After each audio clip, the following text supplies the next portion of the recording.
I am so delighted and honoured to welcome to the stage this evening the three finest people you could have to deliver those insights into the 6-year development period of Baldur's Gate 3. Please join me in welcoming to the stage, first of all, Sven Vinke. I feel like Sven should really be on the throne, but here we are. Next up, writing director at Larian, it is Adam Smith, everyone.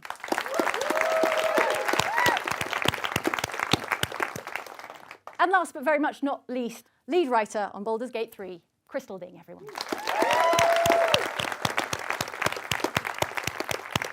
All right, welcome, folks. Thanks for joining us here. It is a real privilege to have you back with BAFTA for this masterclass session.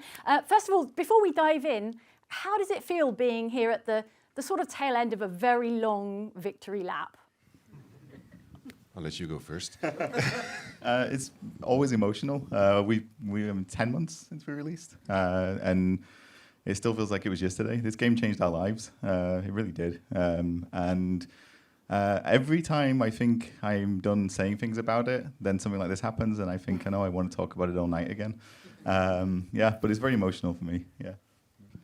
Yeah, mixed. I want to move on. I want to make new things, but I'm super happy and super appreciative of how people appreciated Baldur's Gate 3. So it's really being here again. It brings back all the memories from the night at the BAFTAs, which was very emotional for our entire team. So happy, great. But also happy it's one of the last ones. Okay, well, we're privileged that it is one of the last ones. Crystal, are you ready to talk some more about Baldur's Gate 3? You got it in you? Yeah, I've got it in me. I was actually thinking when we were meeting the actors again earlier and just hearing their voices, like it took me back, and it's like it's something that I've moved on from, but I'll never move on from. So. Nice. Okay. Well, speaking of taking you back, if you can cast your mind back, Sven, to 2014, let's say, we understand that it was a decade ago that Larian set out to, with the intention to make a Baldur's Gate game. Casting your mind all the way back to that point, what was it that drew you to Baldur's Gate? Why were you so keen to make a Baldur's Gate game? There were a couple of things. So I was feeling like we were hitting a glass ceiling with what we were doing. I didn't know at that time that Divinity Original Sin 2 was going to be the hit that it was going to be. And so, but I did know, or I felt that it was going to be successful. So I wanted to move into the big, expansive AAA cinematic RPG because I thought that needed to be made. Nobody was doing them the way that we intended to make them. And so that was going to be very expensive, very risky. So I said it will help if there's an IP that's going to draw attention to do it. So that was the first one. Second one was I knew there were a lot of people in the team that would be super motivated for it. And so after doing 2 original sins, I said we need something fresh. And then the third one was if we're going to do this big, expensive, very large RPG, we're going to need a lot of people. So I need something that we can communicate to people that they instantly say yes. And so that's essentially what happened once we started telling people we're making Baldur's Gate. Okay. And how did it feel going into that sort of that legacy, that kind of an influential franchise? So that was the funny thing.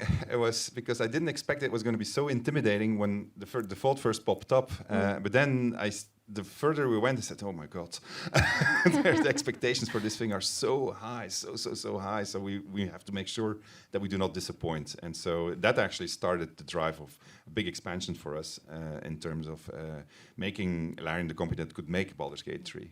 So it was certainly the pressure was much higher than I ever expected when we came up with it because it's been 20 years. Who was still thinking of it? Yeah.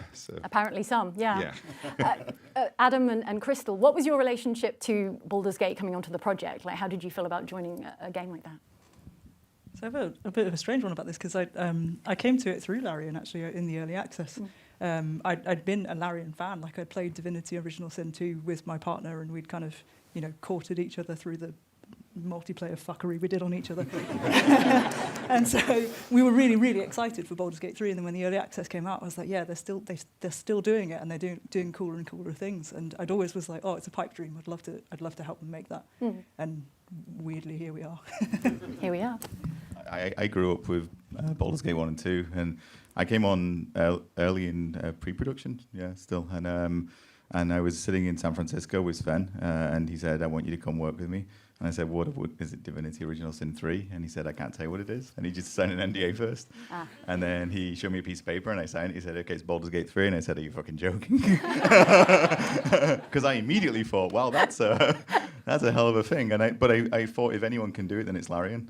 So I had the double weight. I was like, we've got the legacy of Baldur's Gate.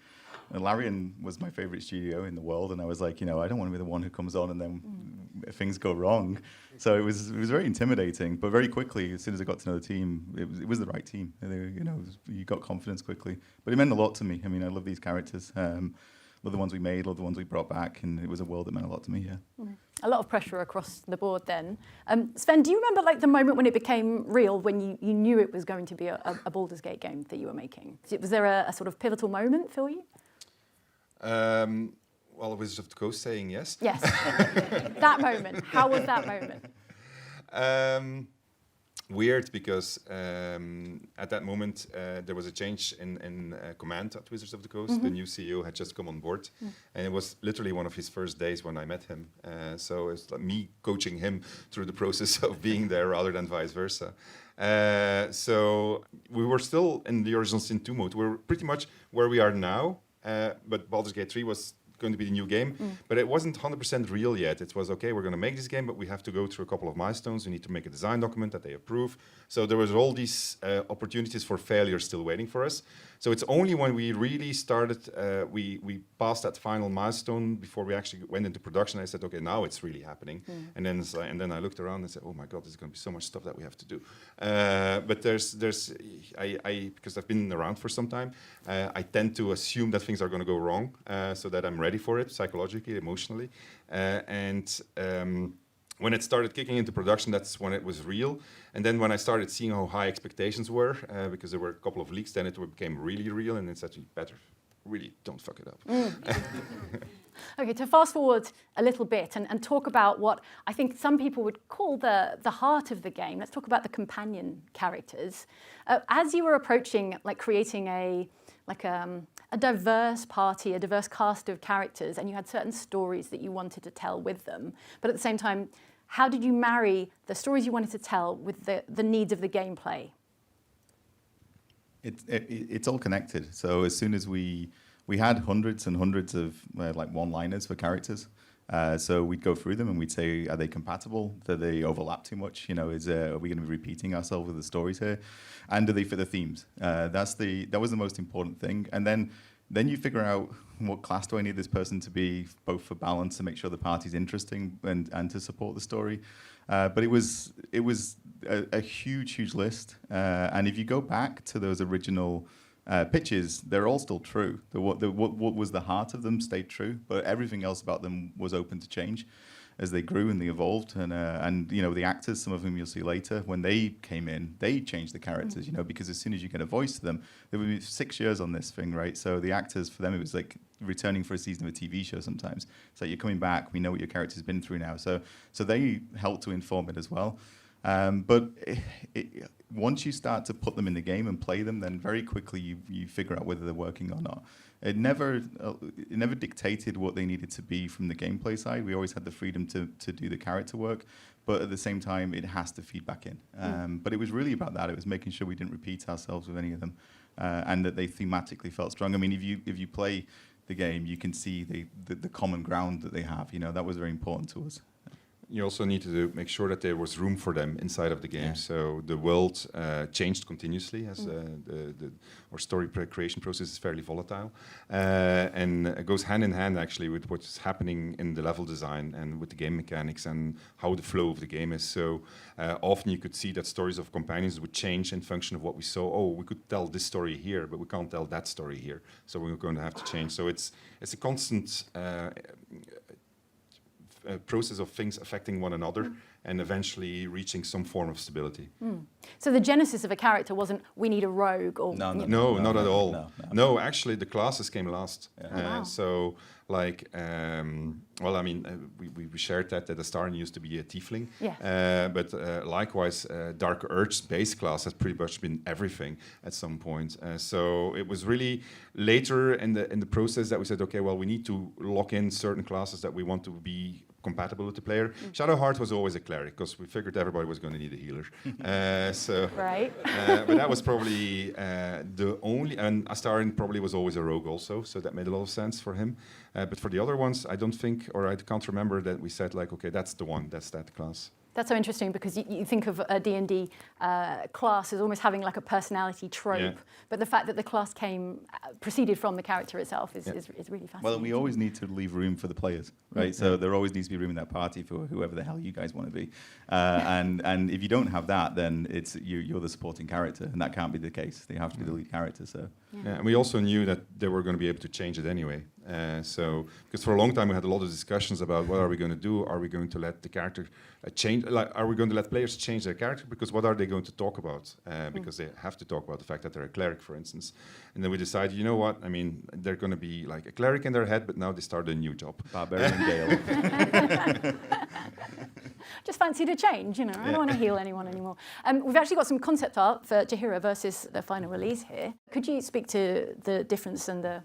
Oh, that's a very long process. You're watching on the left side, you're seeing 2D artwork, and then people often think that the concept artist defines the entire look, but the 3D artist does as much work as the concept artist does when they're modeling the character. So there's a lot of disciplines that come together in the creation of a character. So what you're seeing on the left side are exploratory pieces as they're trying to figure out, okay, what is this character going to look like? But at the end of the day, really, it's going to be the 3D artist that's going to decide what the character will look like. I mean, you see there's an enormous similarity there. Does anything jump out to you as I remember making this change? There was a vision that obviously her being an established character didn't shift too much. Yeah. The one with the biggest changes was Karlach, I think, visually. Karlach went for a lot. There was a version of Karlach in early access, which is a completely different character visually. We had a lot of different concepts, and actually one of the last things that fell into place was the heart. We didn't have the heart for a long time. It was this person who was a fugitive from hell. I think that was the phrase. It was, I'm a fugitive from hell.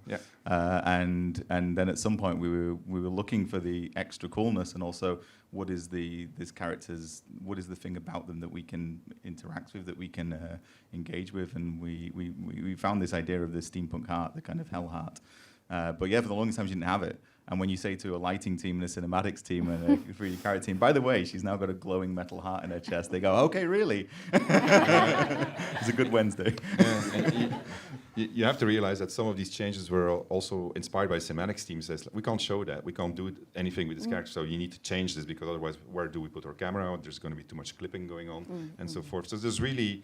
It's like many things about, pretty much everything about Baldur's Gate 3, it was teamwork that defined what the characters looked like. This just reminds me, looking at this, because Jaheira doing the entangling vines, again, you talk to the cinematic team and animators, and they say, you know that this character that she's entangling in vines can be a gnome, can be a half-orc, can be a dragonborn. And you go, but it's a good scene, right? So I love that Karlach was like, by the way, this character is also a light source now, so if you can deal with that.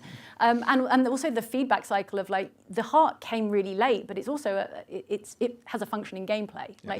So there's this kind of ongoing cycle. Yeah, and that's the collaboration. It's you have a cool idea in narrative, and then the people on the art side, cinematic side, make it beautiful. There was audio in there as well for Karlach. And then gameplay systems look at it and they say, actually, we can do something cool and make this even more unique. And it's great. Because we often talk about iteration, and that's actually the iterative process. It's feedback loops that are going back between the teams, ultimate all the way to the players, that then also inform change that's happening inside of the characters.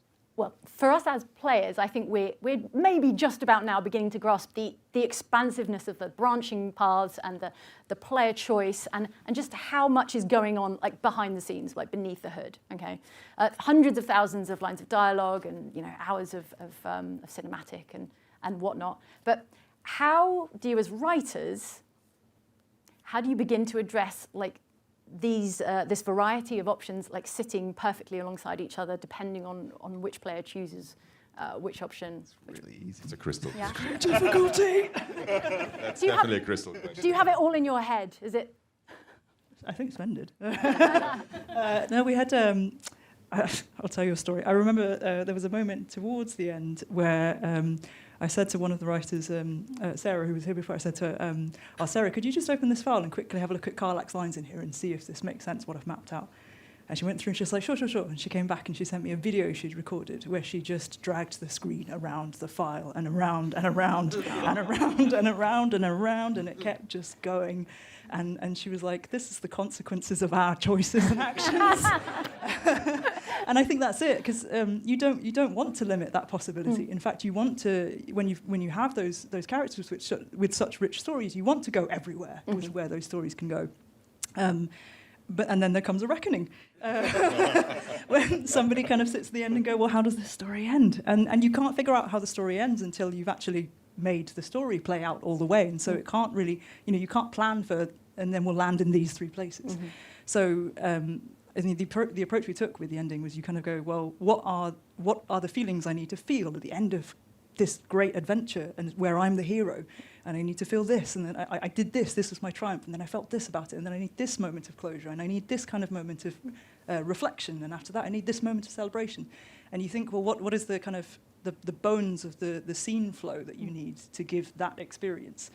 And then once we kind of laid that in, it was kind of going to each origin writer, so the writers who are attached to specific origin characters, and saying to them, okay, well, what do you need from this ending? What does your character need to do in order to land in a place that feels good for the player that's spent, hundreds of hours with them? And then we'd build it, and then we'd realise that, Lae'zel needs a dragon, and so we add in a dragon, and then you think, like, hi, we need a dragon now. Gail's got some god issues, so we'll figure those out. And it kind of became this Franken monster of just making sure that even when you give them that space and that moment to kind of really close off their story, it doesn't take away from anyone else's closure as well. And I have to shout out absolutely the amount of testing, because it was. I feel like it's something that really, really came through to me at the end. That there was a group of people who. There was people testing the entire game, but especially with the ending. Just today I found the spreadsheet where we kept track of this, and it's one of those where you just keep scrolling and scrolling and scrolling of like every single path of like, what if I have Karlach and Lae'zel and Shadowheart? What if Shadowheart did this ending? What if so and so did this ending? What if they did that ending? And it's like row after row after row, and it takes a small army to kind of go through that and make sure, because you're picking up on the nuance of like, well, what if I went through this whole story? Does that line really make sense? Is that line going to give me the feeling that I want to feel after I've spent 100 hours with this person, after I've fallen in love with them, and we've had a romance together and all of this, and saved the world or not? So yeah, it's the devil's in the details. Like right. It's both a massive thing, but where you're scrutinising every small line to make sure the emotion lands where you want it to be. Oh, sorry, I was going to say we had a song. That's how mad we went. We'd look at the dialogue file, and it was just like, there was a moment where it was like, the Githyanki are leaving, Asterian's on fire, and it was just a whole song where it's like, these are the beats that we have to hit, and like, where are they? Where are the Githyanki? And then we said, that wasn't enough, we'll do an epilogue. Right. I mean, I've got to say, release the song, for one. That was it. That really wasn't. Bobby wasn't on that one. As I understand it, there's no sort of canonical, like, true story that is privileged above any other story in Baldur's Gate 3. Like, how do you, as writers, as creatives, kind of keep yourselves from like attaching to a certain story? Or maybe you do, and you just have to kind of leave that to one side. For me, I think it's different for everyone probably, but for me, it was like as soon as it's released, it belongs to everybody else, and it's fun. It's theirs, and they do what they will with it, and that includes the way they play it, includes the fan fiction, it includes the cosplay, it includes the artwork. Some of the artwork by that's not canonical. But it's that. It's really you have to accept that the characters they're not yours. They belong to the player, and fundamentally, like I said earlier, and I say this a lot. It's like a mantra for me. Is like the main character of the game is the person playing the game, whether they're playing an origin or whether they're playing a tab, custom character. They have to be the main character. So therefore, that's the canonical story. And, yeah. We always approach it as we are the dungeon masters, so the players are going to define everything, and we just have to anticipate what all these players want to do, which is impossible, of course, but we try to do as much as we could. And so the process was very much and this was throughout all of Larian, I want to do this and I can't do this, so let's just add this so that you can do it, so because you're representing some part of the player population, and they'll want to be able to do that. And like a really good dungeon master, you can't be attached to a certain outcome or even a certain path to reach not that at all. They feel it straight away if you try and push them. They know. This is why we allow you to kill pretty much every single character in the game. We don't know who you want to kill, but you will want to kill someone. You have to assume that someone is going to want to kill everyone. It's Wolbrun. All right, you mentioned early access. Baldur's Gate entered early access in 2020, obviously a really rather extended period in early access. How important, I mean, I feel like very important, like how formative was the early access period for Baldur's Gate? Well, it was, first of all, much longer than I ever expected. So there were attenuating circumstances happening around us in the world. It was complicated because we suddenly were a live service game with impatient fans that wanted more, and we didn't plan on giving them more because we wanted to finish and focus in games. So we had to balance those two things, and that caused quite a lot of stress within the studio. So dealing with that was really not the easiest thing in the universe. But we managed eventually. We figured out what our groove was going to be to finish this game and how to handle both updates and patches, and at the same time focus on finishing it. But the biggest thing that came out is obviously was it allowed us to course correct. There were mistakes that we were making, and the players were telling us, "This is a mistake. You shouldn't be doing this." There's 100 of us saying it now. In the future, it will be millions of us. So fix it now. And we listened. So we tried to listen and do as much as we can where we think it makes a lot of sense. And so that, I think, was instrumental in BG3's success. If we would have just said from the get-go, here's the game, and we're off to an island, it would have been a completely different story. Mm. Does this concept art versus final release speak to early access versus final release? No, because that first one was kicked back. No. So what you see on the right side was actually very much how we envisioned it when we started out on it. But again, when you look at concept art, it's really exploratory. It's really when concept artists are doing something, they actually should not have any criticism. They should be free to do everything, explore the entire spectrum of the search tree, or the creative search tree. And then eventually you say, okay, well, let's go in that direction. And so then it starts narrowing down. But that one that you see on the right side is actually very close to the concept art that came out of the concepting phase. Right. As writers and creatives, when you get such a vast wealth of feedback as you get in an early access phase, how do you know what to pay attention to and what is perhaps not so vital? Like, or does everything need to be treated with equal weight? So a lot of it is on gut feeling. So we have analytics, we have quantitative measures where we can say, okay, if many players are dying here, so we'll adjust a number of things. But at the end of the day, it's really, how do I feel like a player about the game? And you make pretty much, I think if you do it any other way, you will just be paralyzed. You won't be able to do anything. If you're going to try to do it by committee, then it's just going to be the most mediocre of things that you can have. So you have to follow your gut and say, what game do you want to play? And then it actually comes very easy. And then you just have to hope that that's the game that other people want to play also. Okay. Usually, if somebody's saying something, then somebody in the studio has already said it. Is often the case. You know, it reinforces things that people are already feeling. The great advantage of early access is getting eyes on it that aren't too close to it as well. One of Sven's superpowers is that he's very good at pretending to be that person. It's true. He's very good at pretending not to know things. But that thing of people looking at it, and especially as a writer, you think, well, this all makes perfect sense, and they can follow the flow, and then someone plays it, and you see them just blank, and they're just like, what am I supposed to do next? What did this person want from me? And you go, oh my God, it was already clear in my mind. And if it's not, then you go back and you try again. But it's losing clarity is often the thing. It's like it's not the character moments, the emotional moments. Those you kind of feel yourself, but you can very easily lose people just by overcomplicating. You also have to take into account there are many, many people in the universe with many, many, many opinions. So it's impossible to cater to everyone. And so you don't necessarily always have to listen to the majority if you really believe in what's inside of the game. But when the majority is like complaining about a mechanic or about not being able to do something, then you'd better listen, because that means there's something broken inside of the game. Sure.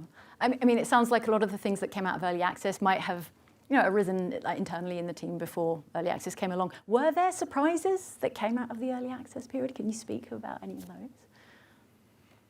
Yeah, there were quite a few. So we fought Shadowheart in the beginning when she was very sassy. She was great because we wanted to, our main thing was we're going to create a party of people who distrust each other, and then they're going to grow to trust each other.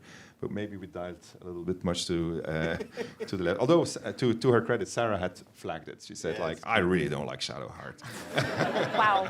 So she was more sassy originally. This is like dialed down sassy is what we got after launch. Heavily dialed down. Wow. Okay. All right. This isn't early access, but right before release, we made everyone too horny. That's an actual thing that happened. We were testing the romances. No, we shipped that. Yeah, we did. We shipped it. Yeah. We were like, we were testing the romance, and we were like, we get to Act 2, and it's like no one's interested in me. It turns out we're probably just very bad at seducing people.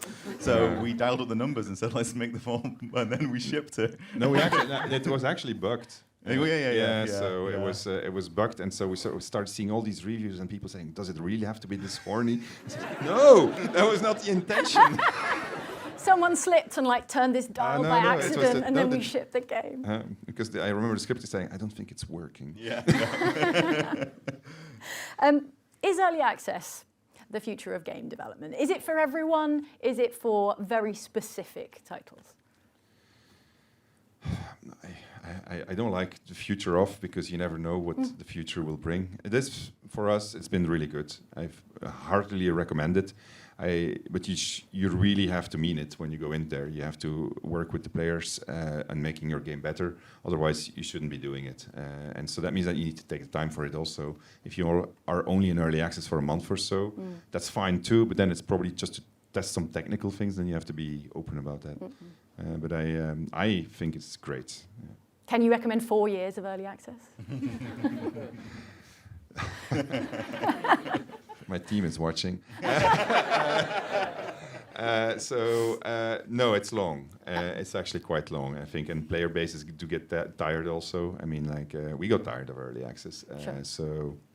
But sometimes it happens, if something is not working, the day of release, that's your last chance that you get to release a game. So if you release it with something that is broken, it's broken, I really don't advise releasing it, because if you do that, then players are going to say it's broken. I mean, and there goes all the chances for the game. So I really would wait if you can. Any other words of wisdom for game makers considering early access? I mean, for us, it was fantastic. I think it has to fit the game as well, obviously. So different for different people. I'm playing Hades 2 at the moment, and they're fantastic at early access as well. But I think there's an art to early access, because what Sven said earlier, you've sold someone a game, they paid for the game, so you do need to maintain it, and you owe them that. You can't just say, okay, that early access branch is now over here, and we're over here, and it's neglected. You can't do that. So that's a lot of effort. It's difficult. It's also, I will say that release day is a lot easier when you have already fans of a game. That you've got something that people have enjoyed. You could still screw up the rest of it, but it does put you in a place where you there's a solid base there at least. Hopefully, Yeah, you really shouldn't approach it with the attitude, oh, it's just early access. Yeah. It's like there's players playing this that care, so you should treat them with respect. All right. A question now that creatives in the audience might be able to identify with, sympathize with. As writers, as creators, how do you know when you've finished something? When a piece of work, maybe not the work entire, but a piece of work, when do you know it's time to step away, stop tweaking, adjusting, refining, polishing? Or do you not know when that comes? When people come and find you and they're very angry.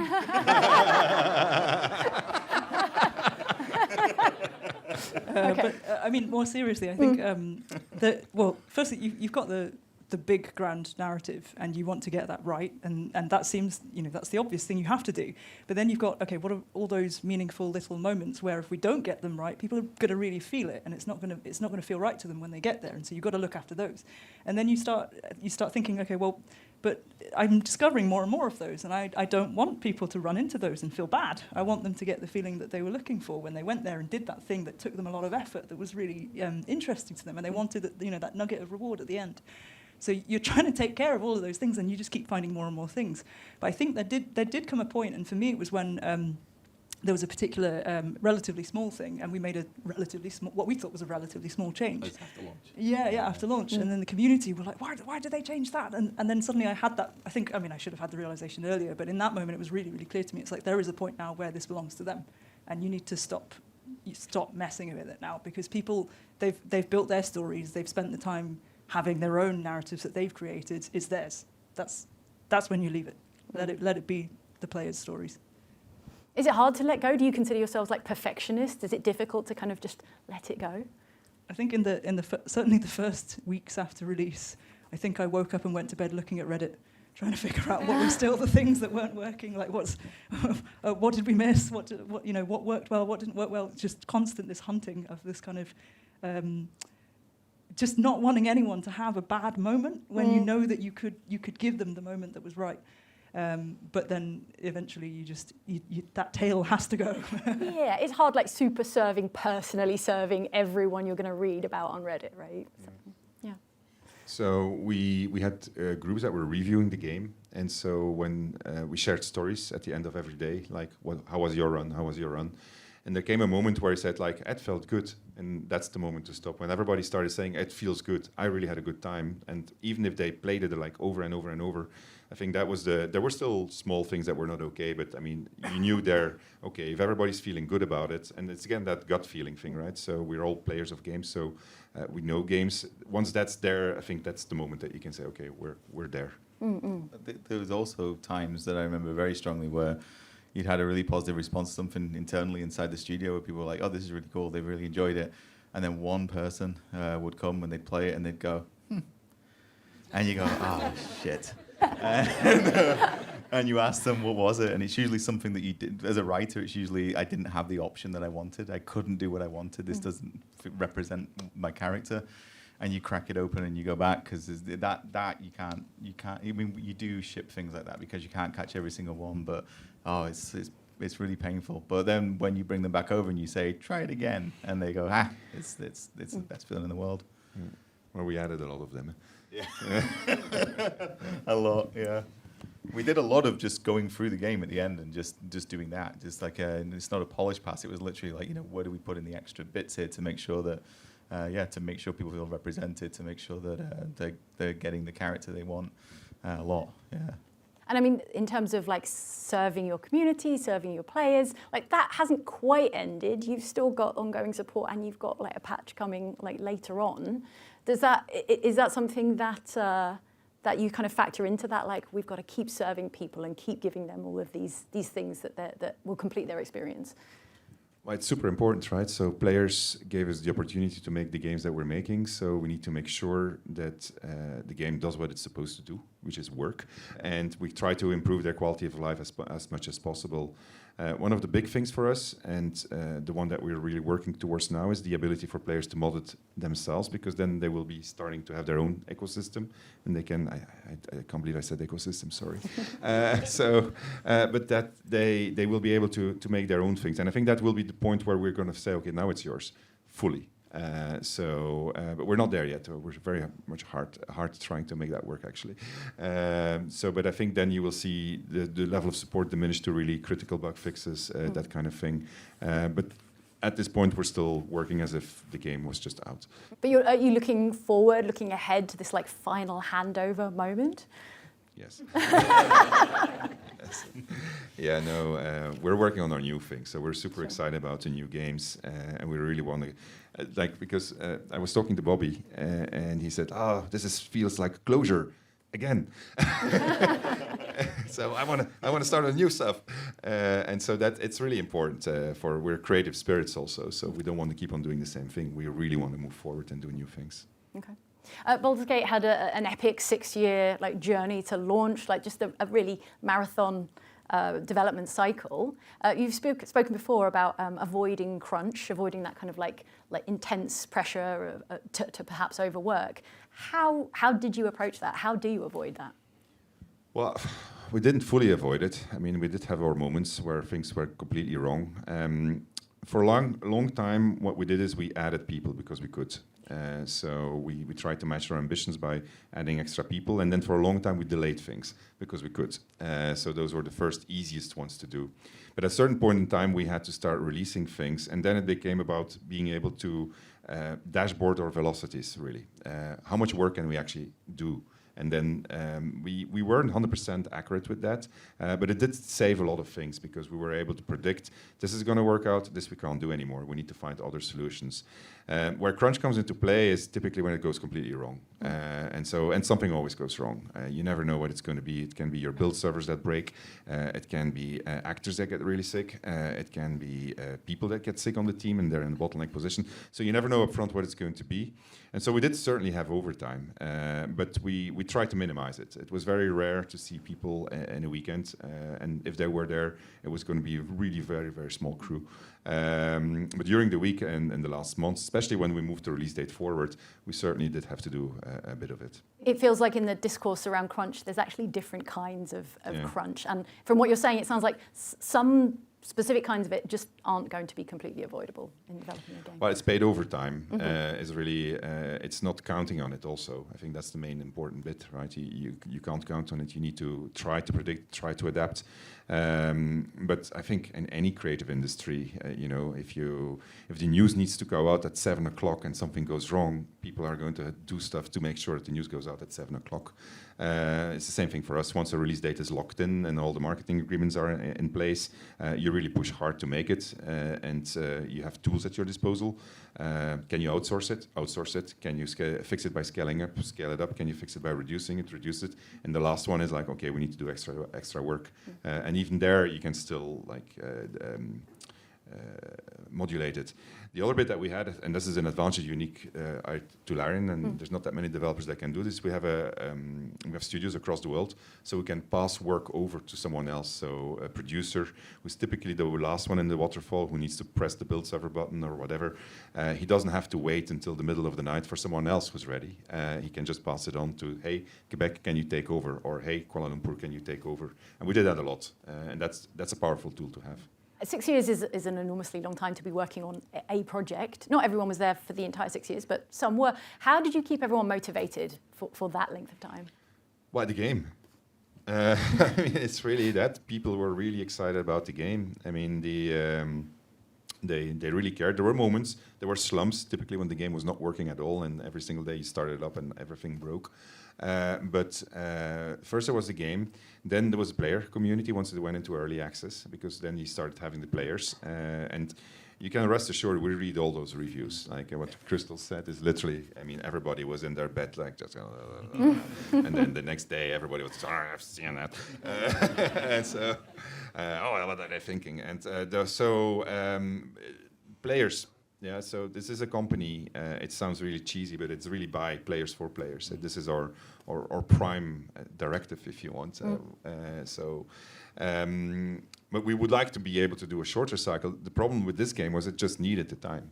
All right, so it needed the time. We had the war in Ukraine, forced us to close the studio, you had COVID. All those things together, they conspired against what was already a very complicated game to make. Yeah. I love that. I don't think that's cheesy at all, by the way. I think that's beautiful, and I love that. It's cheesy if it's not true. Yeah. Exactly so. Exactly so. We are running short on time, so I have one final question. Probably the most challenging of the evening. What is your favourite class and race to play, and how would you describe your preferred alignment in Dungeons and Dragons terms? Drow monk. Cool. Chaotic good. Love it. Tiefling paladin. I think. What am I, Crystal? Chaotic. Chaotic somehow. I'm just chaotic. I would be, I guess, sorcerer, wild magic, dragonborn, dark urge, chaotic evil. Oh, okay. Strong audience reaction to that one. Okay, well, that's all we've got time for, but thank you so much for being here. It's been such a privilege. Everyone, would you please join me in thanking these wonderful people for this panel this evening?